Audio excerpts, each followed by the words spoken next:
right, friends.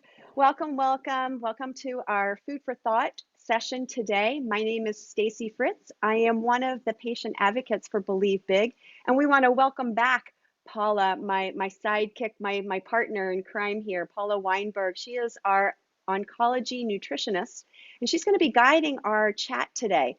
Now, listen, we're talking about tea, but we're not talking about Tennessee sweet tea. We're talking about a different kind of tea. So, just a little bit of housekeeping before we get started. Today's conversation is an overview, a 30,000-foot view. We are not getting into the specifics of any person's diagnosis. I say that because, of course, we want to support and assist everybody who's on the call and anybody who's going to be able to watch the replay. But today is about getting content, getting really good information, and you are welcome to put in the chat any questions you might have, with the exception about specific questions about a diagnosis.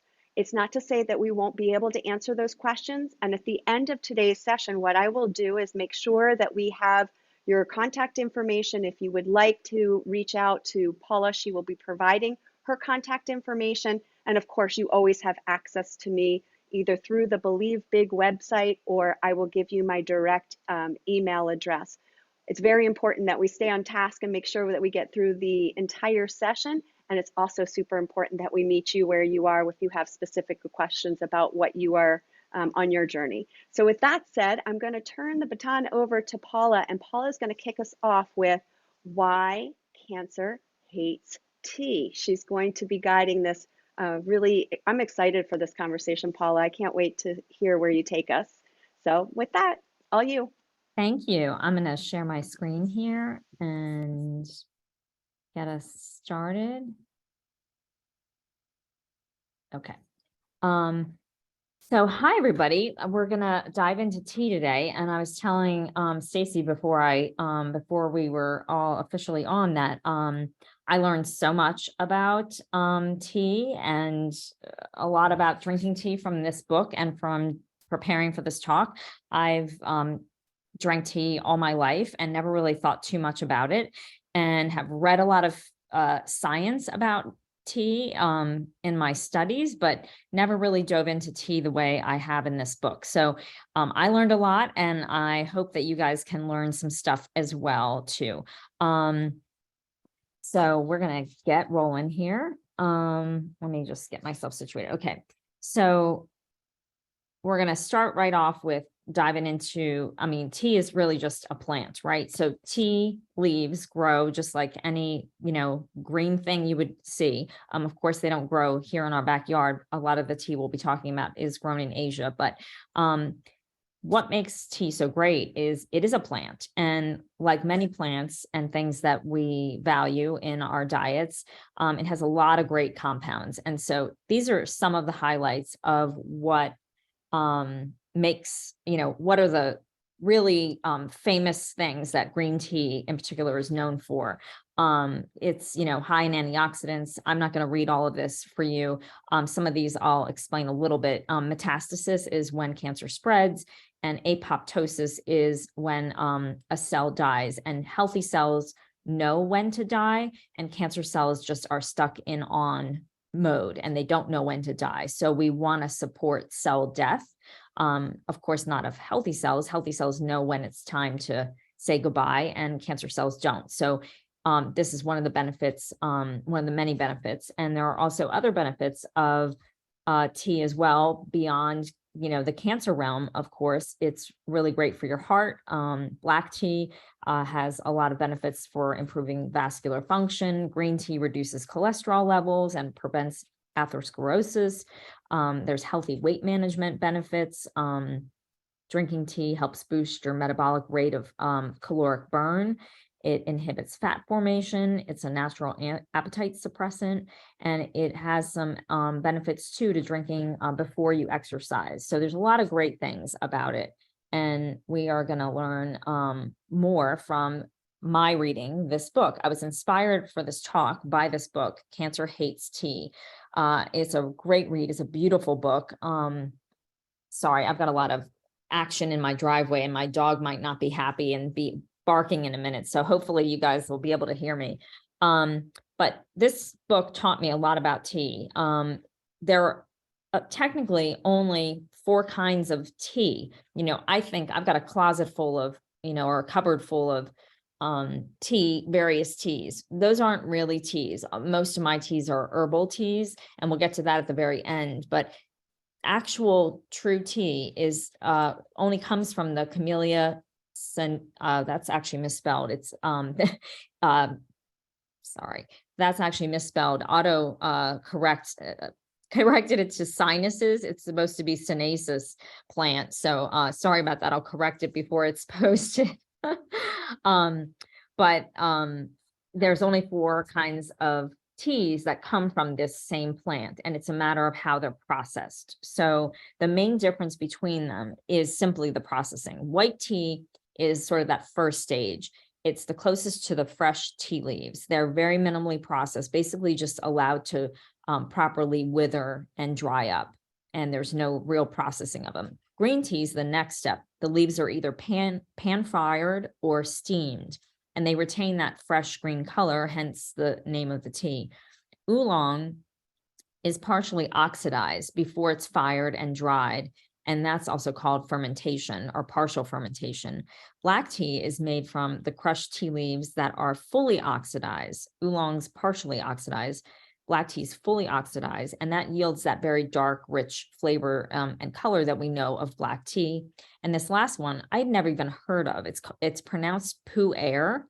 Pu'er tea is fully oxidized and aged. And the author writes that it's great for hangovers.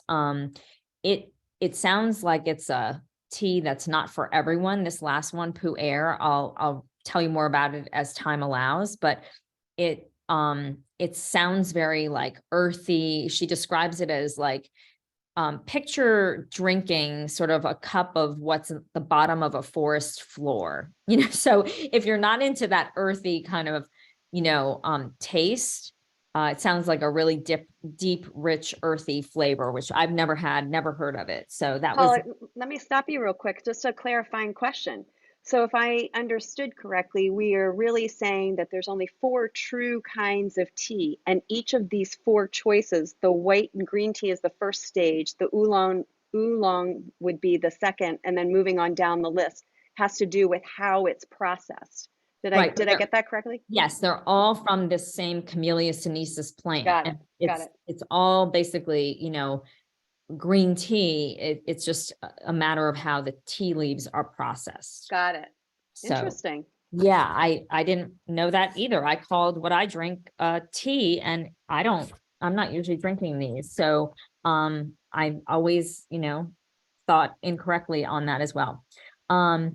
So what's so great about green tea? I mean, everybody obviously has heard about green tea and that it's really touted as beneficial in, especially in the cancer world. And this is a nice breakdown of what, oh gosh, Grand Central Station, everyone's coming to our driveway. Well, you really can't hear it, so you're all good. Good, Truly. good. Okay. So here's some, obviously I'm not going to read this. And you can see there's a lot to tea, and this I like to show and demonstrate, kind of on paper, because for me personally, when I drink tea, it's much more satisfying than just having a sip of water. I can feel that my body is satisfied by the nutrients and all the compounds in the tea in a way that it's not from water. And so I can fast very easily if I choose to by drinking tea, and tea will not break your fast unless you get a little too excessive with the caffeine. If you're, I guess, drinking a lot of that pu'er, which is very high in caffeine, high relative to tea. And so we, it's good to actually see on paper all of the different components. The one that green tea is really known for is this phenolic compound called EGCG. And there's actually a few variations of that phenolic compound, and there's EGC and so forth, but that's the most studied and most kind of famous. One of the things I wanted to kind of point out is L-theanine. It's the top amino acid there. That crosses the blood-brain barrier. And what that means is a lot of things, our brains are a sacred place, and our body's very smart to kind of keep things out of the brain, right? We don't want everything to just have access to our brain that gets into our body. So the blood-brain barrier is very fussy. It only lets very particular things through. L-theanine crosses that barrier, and it's a very calming amino acid. It's calming, and at the same time not sedating. It brings great focus to your cognition. So this also balances the caffeine content of the green tea, and that's why you don't get necessarily kind of the same buzz you get from coffee from drinking green tea, because it's got a balance of other things that are kind of tempering the caffeine content. Tea nutrients are best absorbed on an empty stomach. So if you can start the ritual of your day with a cup of tea, you can decide at the end of this what is your preference for that cup. But it's really great to kind of bathe your innards with all of these nutrients, and they're best absorbed when there's nothing else competing like food. A little touch of lemon also preserves and increases the phenolic content of green tea. So a squeeze of lemon is great if you like that. Drinking tea with meals can also inhibit the absorption of some minerals like iron. And so you need to be careful, particularly black tea. So if you have, some people are genetically predisposed to accumulate too much iron. It's called hemochromatosis. And if you have that, you would have to give blood regularly to keep your iron levels down. You can also drink black tea with your meals, which will help inhibit iron absorption. If you are low on iron, you want to be careful about drinking tea with your meals, because you're going to block some mineral absorption there. So that kind of might be new for people. Here's a little, I feel like black tea gets the short end of the stick and kind of not really recognized too much for its benefits, but they both contain these catechins, which are powerful polyphenols. And black tea has a lot of great benefits that, no one really necessarily sings its praises, so loudly as they do for EGCG. So you can see these different catechins that are in green tea, and there's just different ones in black tea. So it's fascinating that it's the same plant, and it's really the processing and how they handle the leaves that create these different and bring out these different polyphenols. So you can read here what some of the benefits are, but black tea is anti-estrogenic, which is great for people who have hormone sensitive cancers.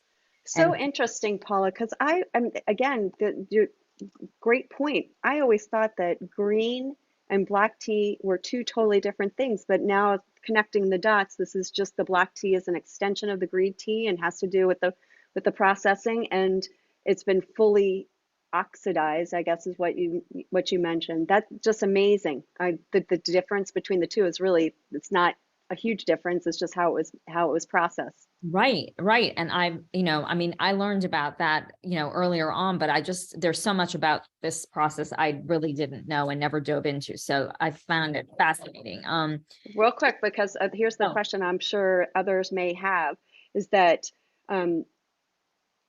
there are benefits to both the green and the black tea. So for our listeners, making sure that we understand whether or not we're iron rich or we're deficient there, right? And then the hormonal component too would be two good ways to decide whether or not you're going to invest in the green or the black, correct? Yeah. And variety, to me, is still the spice of life. Like I don't recommend usually people to hyper focus unless there's a specific need at a specific, moment in time. But in general, variety is why, God created thousands and thousands of edible things for us to eat, because they have different gifts and benefits. So there's no need to kind of hyper focus on one thing unless you've been told to do so by your, practitioner or your doctor. Good point. They all have benefits, and, you kind of miss out. It's kind of like, your family, they all have different gifts and benefits. And if you just focus on one, you miss out on the others. So let's go to caffeine and kind of give you a little highlight of kind of where things fall. So, I hope you can read this. This was the best I could do, kind of snapping a picture from this book, because I knew if I held it up, it would read backwards and you wouldn't be able to see it. So white tea, obviously the least processed, that's the sort of subtle and soft sweet tea. It has the least caffeine, and it goes up until that pu'er tea. So black tea is obviously, the traditional tea is has a little bit more caffeine than, the white or the green, and is more comparable, to you're getting, if you have 2 cups of black tea, you're kind of getting to where a cup of coffee is. So you kind of have to gauge where you are with the caffeine metabolism. And we're going to talk about that next. So tea and green tea, all of the teas we're talking about, I guess, besides white tea, really, because white tea has such little caffeine. But our genetics impact how we process things like caffeine and these catecholamines. And catecholamines are also in these foods, but they're also produced by our body in certain stress hormones. So we have a bunch of them to process. And these genetics like COMT can impact how we process the EGCG. And for people who have a genetic variant that slows down this gene, the COMT gene, having too much green tea can really like jazz them up and get them a little too anxious and stressed out, and kind of maybe adding a little too much to their system to really feel like a beneficial thing. So you really have to know your body, feel it out. If you don't know these things, and done your genetics, then you can certainly, if you're interested in doing that. And if you don't know, you can certainly be tuned into like watching for that to see if drinking things like green tea have, 1 cup is fine, but 2 cups doesn't feel good for you. Then honor that, So some Just, people, Paula, just to reiterate, how would somebody find that out again beyond just the test of themselves? Would it be a genetic? I mean, how would somebody figure out if they're COMT? yeah, you can go, and there's a lot of these genetic websites these days. 23andMe is sort of that first OG original one that was doing it. I use a company called Nutrition Genome, Yeah, and to do the analysis, because I like the way they tie everything in back to food, because it's very nutrition based in terms of the interpretation of how they present the information about your genes and your genetics. So that's really useful for me. There are quite a few companies, I think, these days that do the genetics testing, and that's, probably nothing more than a Google search away, personal genetics. And I'm sure a lot of these things you'll be over bombarded with a lot of, information about where to look, but Nutrition Genome is what I use.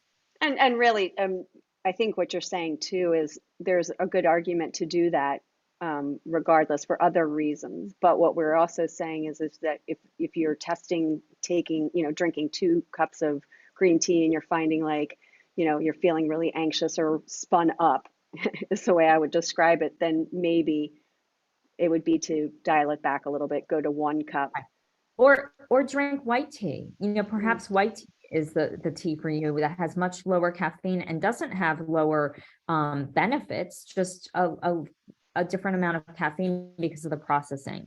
Another thing to add is, we're talking here about tea and drinking tea. So like that tea is like, really, it's a whole food, because you're just adding water to something that is how it is in nature. right. But when people kind of get carried away, which happens when they say, well, EGCG is great and it's good for cancer, so I'm going to take a bunch of EGCG pills as Mm, supplement, an isolated component of this. That, more is not always better with things, and you really need to have a practitioner weigh in on that, because too much EGCG can be really stressful and hard on the liver, and it can be overdone and create oxidative stress if it's overdone. So you really need to know what you're doing with that. And again, more isn't always better, just because something's beneficial for us. And a safe way to to get this is through your food, and not necessarily be dosing it separately as a supplement, unless you have the care of a practitioner who can guide you. Matcha, I've never had matcha green tea. I curious to hear from all of you if you have, but there's a special way to blend it and drink it. And some of the tools here are pictured here. That's a special green tea whisk up there. It's like bamboo. And you take this powder, and the powder is actually ground green tea. So of course you want it to be organic. You're actually eating the tea leaves. And I would say that's true of all teas that you buy anyway. Just like any plant, plants are sprayed heavily because we don't want pests on them to the people who are raising them don't want the pests to damage their crop.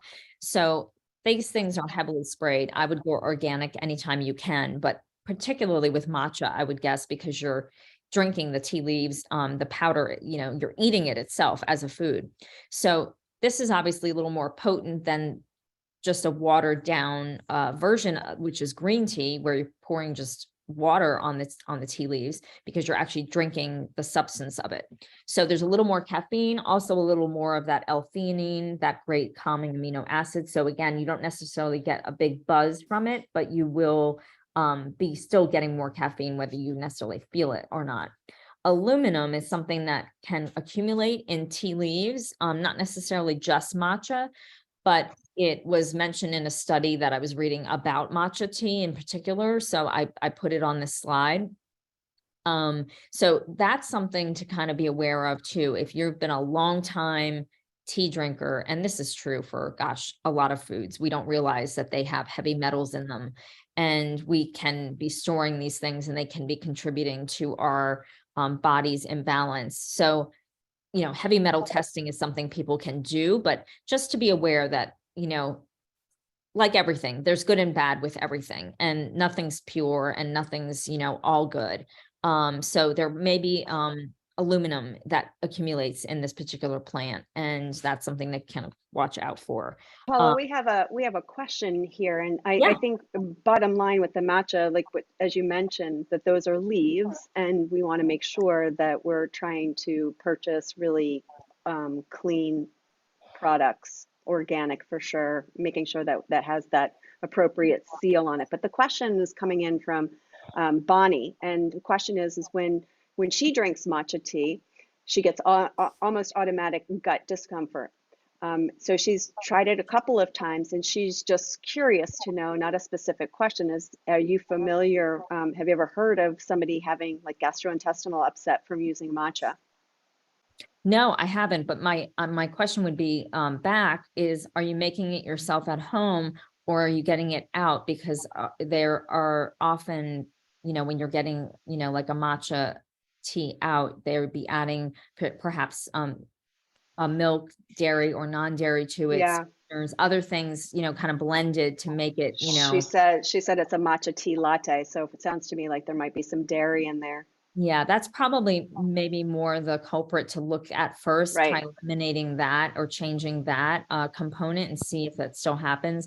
I've not heard of that from Well, anyone. yeah, one more question there. Do you think it matters if you are using loose leaf tea or a tea bag? And Oh, this is we're not, getting that. We're getting it. We're hold getting on, there. You Courtney, we'll guys be are right there with you. smart. That's the Well, next Bonnie, slide. I hope that the question was answered. Feel free to add more to the chat. And like I said, we're going to stay true to not getting into specific situations, but I'm inclined to go and be in line with what Paula mentioned. Perhaps maybe try the matcha tea without the dairy component, and let's see whether or not that changes it up a little bit. Good? And So, Courtney, just wait. She's coming for you. so I you see what I did here with our little title? Did anyone get it? I was getting punchy when I was doing this last night. So apparently I've been doing tea. We've got some feedback. I don't know if Danielle can mute people. Let's just pause for a second. For our listeners, just check your bottom left-hand corner of your screen and make sure that your little microphone has a red line through it. And that will put you on mute, just to make sure we're not getting any feedback. It's not that we don't want to hear from you, just want to make sure that Paul is clear. Good stuff. All right, please. So I have been doing tea wrong my whole life, not only calling what I drink, which is rarely green tea, it's usually some herbal tea, which is really technically not tea. I've been calling that tea, and I've been drinking the tea dust and fannings, which are the ones that are contained in tea bags versus a whole leaf tea. I don't know if I've ever had whole leaf tea my whole life. So this blew my mind. I was reading this in the book and I was like, seriously? Like she basically is kind of, like can't believe people drink tea in tea bags and think it's tea, it was like mind blowing. Anyway, so I learned that I've never really had a proper cup of tea, and maybe you haven't either, but drinking whole leaf tea, she assures, the reader that it is an entirely different experience. And important to note, all the studies that are done that you read about that, might be online or in PubMed or anything you've heard about with green tea and all the benefits, they're done, no doubt, on a whole tea leaf. They're using the finest, cleanest specimen, that they can. May not necessarily be organic. I don't know about how much they care about that aspect, but they're definitely not using tea the way you might buy it from the grocery store. And so to get the full benefits that, because you can get about 200, I think I skipped that fact in my little script. There are about, yeah, here we go. There are, where is it? Here we go. Each cup of tea made from whole leaf tea leaves contains over 200 milligrams of polyphenols and antioxidants. And for comparison, that's about, kale is about a third of that, and a serving of berries would be about half of that. So it is tremendous food for your body. But that's not coming from a tea bag. And I just had no idea. So another thing I wanted to add was this silky tea bag. I've seen them, I've bought them. I thought, oh, aren't they beautiful? And then I learned, well, they're made of plastic. The last thing you want to do is pour plastic over your beautiful tea leaves. Are you kidding? Yeah, no, I'm not When you kidding. say silky, do you mean like those triangle? Oh, you got it Yes. right there. So there are paper triangle ones. This one is a silky one. I don't know Yep. if you can really appreciate the silkiness of this, but it is beautiful to look at. And not to be stereotypical, but I think, a lot of tea is geared toward women and made for women because women are more tea drinkers more often than men. But yeah, it's beautiful to look at, and it feels like a beautiful little package someone specially made for you. And I had no idea that. So you can buy like stainless steel little tea Mm. strainers and little tea balls. So you could cut that open and dump it in a little stainless steel thing, or just put it right in your cup and strain it when you're done steeping. So we're going to get to how to make a proper cup of tea as well. I had to mention water. So obviously the most, the biggest component of your tea, your cup of tea is water, and the purity of your water is important. I could do a whole, talk on just water alone. Filtration from like a countertop Brita, and a refrigerator filter is really not adequate to get all of the contaminants out of water. There could be up to 200 different chemicals, plus radiation in some people's water. You can go to environmentalworkinggroup.org. If we have time at the end, I can pull that website up and show people how it works. But you can go to that and put your zip code in if you're on, public water, and find out just how many chemicals and things are researched to be in your water. And it just kind of might fuel your, desire to get a better filter for your drinking water. Your tea kettle matters too. So again, I have a metal tea kettle. I'm going to get rid of that, I think, because that also can leach metals into your water. So ideally you want like a glass tea kettle. And that was news to me as well. So like I just never, thought about it. I've Paula, can I ask you a question on yeah. that was super important, the water one, but now my mind is working overtime here. When we were talking about the whole tea leaf, right, as opposed to the ground tea that we find in our tea bags, what defines a whole tea leaf? What I mean by that is when you go to some of the tea stores, you can see I got to believe that that's not the leaf and it's not ground either.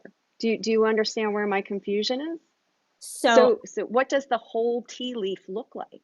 you would get, it's, you'd be looking for and shopping for whole loose leaf tea. Okay. Is, and again, this I learned myself. I haven't gone out and bought any myself either, so I haven't necessarily walked through these steps to go purchase what it is that this book is Mm. talking about. But it apparently, I mean, she does if you really want to, if this is picture, this is a beautiful book. There's gorgeous pictures. It's really easy to read, and it's full of information. So she talks about a lot of specifics about buying tea and costs and different things. Really dive into this topic, but And we're going to post that in the show notes, right? So folks can be able to have that resource that you're speaking of. the book, Cancer that's hate the book. Yes. No, I'm saying, but we'll put the link to the book. oh, okay. Yeah, if that's, I'll just put it in the show notes for them so that if they wanted to get a copy of this book, they could do it on their Sure. own straight from our show notes. Sure. Yeah. Yeah. Okay, so let's talk about how to steep a proper cup of tea. In England, it's called a cuppa. If anyone's English, that's the proper vernacular for the English tea. So again, I don't do this, never did this, never thought about the temperature my water was going into my cup, all of these things. It's amazing and wonderful to learn this. So this is the proportion you'd want to use if you're, again, using whole leaf tea. And again, there's a typo. I'm sorry. It should be 1 rounded teaspoon of, not PF, of leaves per an 8-ounce cup of water.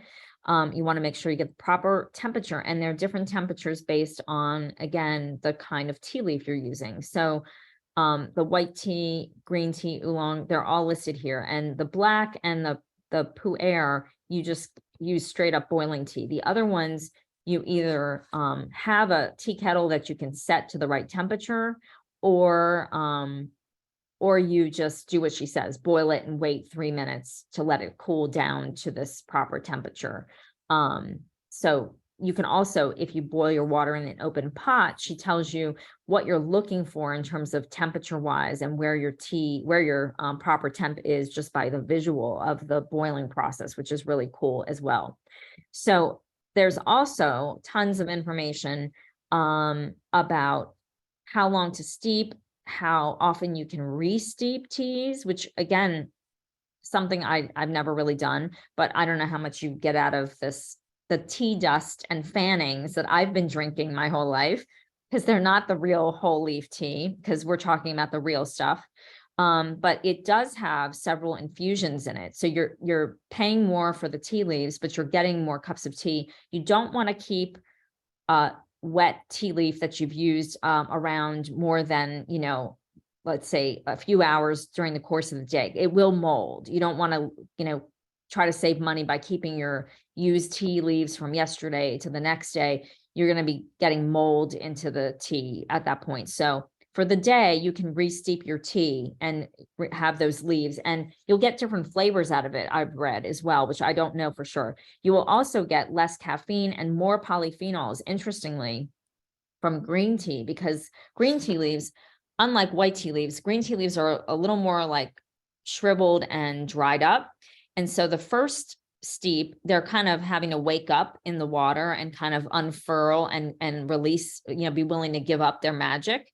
The second steep, they're already moist and ready to go. So you don't need to steep it as long. And apparently, if you over steep your tea, it can make it bitter and a little too astringent. So if you don't like tea, and maybe you've had tea that's kind of rubbed you that way, maybe it's because it's been steeped too long, and trying just a quicker steep according to this chart might give you the flavor you're looking for. And there's a link here that I thought it was a great website full of information about how to steep your tea multiple times, and how to do it and how not to do it. So that was a lot of great info as well. Cold brew. I've never done this either. I always thought, can that really work? Like, can you really just drop some tea leaves into like room temperature water, and it's going to really bring out the same thing that, boiling or very hot water will do? Apparently, the answer is yes. So here's the proportion for making cold brew. And you can steep it either in the fridge or at room temperature. Never would have thought about doing it in the fridge as a proper, technique. And again, you can put the leaves right into the water and strain it when you're done, or you can use one of those stainless steel little, either it's like a tea ball or it's a little like filter where you can stick your tea leaves inside of that and keep it in your tea, and it won't get kind of everywhere. So the white and the green teas do really well cold brewing. So does oolong and pu'er, but black tea does not cold brew as well. Apparently it needs that, I don't know if you remember from the other chart.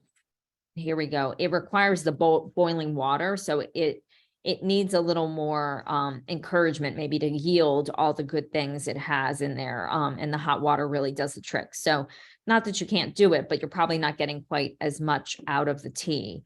I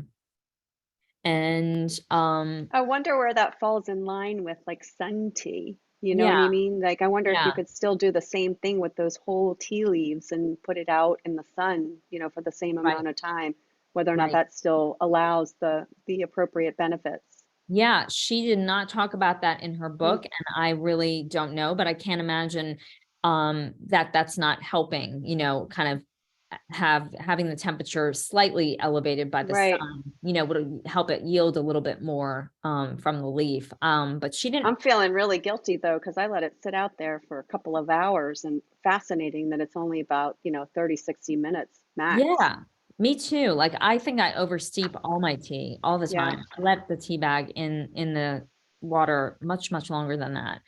Um, So tea, a lot of people kind of may not be tea drinkers and might be for a lot of reasons, but one of the things that is lost in our world is sort of ties into a whole segment that Stacy did recently with food is sort of that mindfulness and slowing down. Like part of making tea and paying attention to all these details.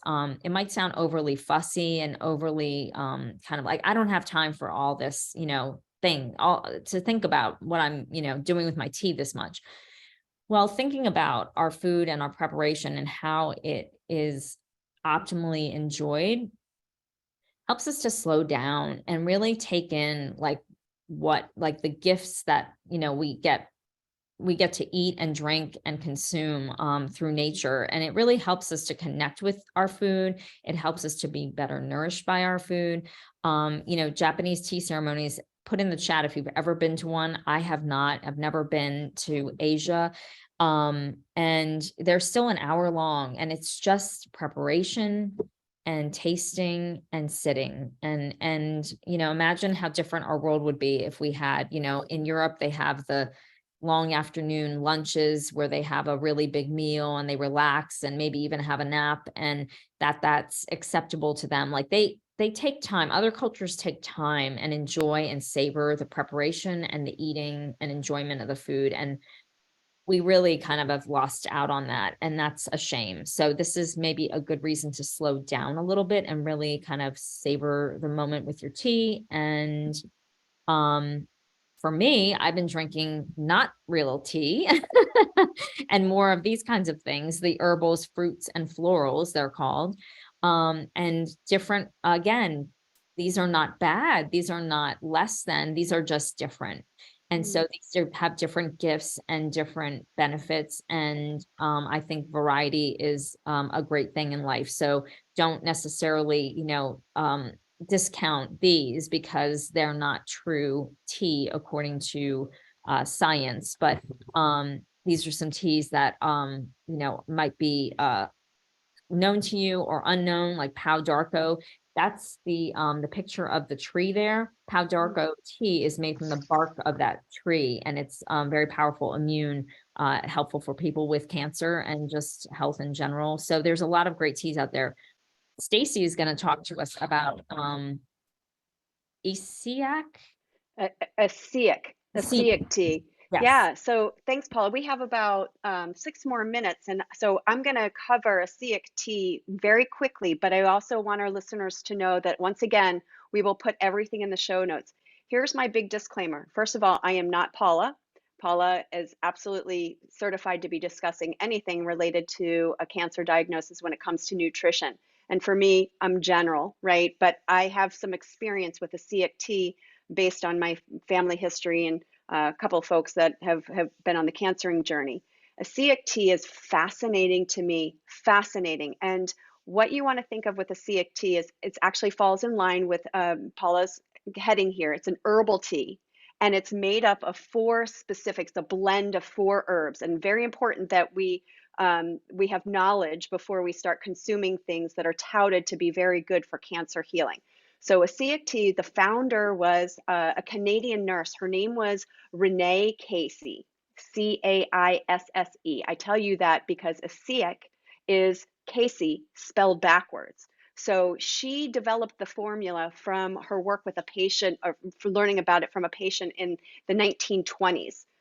Renee Casey, she passed away in 1978, and she used for 50 years this herbal blend of burdock root, of sheep sorrel, slippery elm bark, and Indian rhubarb root. You don't need to remember those. Again, I will put them in the show notes, but lots of people talking about this ASEIC tea, and it's what it's said to do is to balance out the immune system.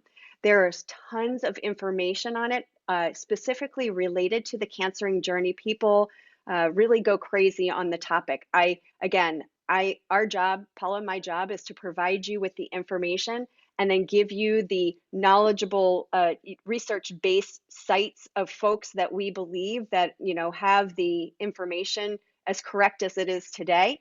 And I will put those links again, once again, in the show notes. But if it's something that you're interested in, um, read about her. Renee, her story is fabulous. Boy, did she devote her life to folks on the cancering journey, and she believed in it so much. 50 years she was working with this blend of those four herbs. So that's all I'm going to say about it, because like I said, you'll have the information and you can do your own research. As I was mentioning to Paula ahead of time, she reminds me an awful lot of another, what I would call pioneer in the medicinal cannabis realm. Not that the two are related. I'm just saying somebody who has really devoted their life towards the healing process. And I have a lot of respect for folks who are willing to take on the naysayers, but you have to make your own educated decision and read about it and learn if it's something that that you would like to try. Fair enough, Paula? Yeah, You want me yeah, to say any thank more? you. Okay. Yeah, Yeah. that's great, Stacy. And I just wanted to mention quickly that Jason Winter's tea is discussed in Chris Wark's book. He's famous for his podcast, Chris Beat Cancer, and this is his book, Chris Beat Cancer. And his he talks about Jason Winter's tea, and it has red clover, chaparral, which is a Chinese herb.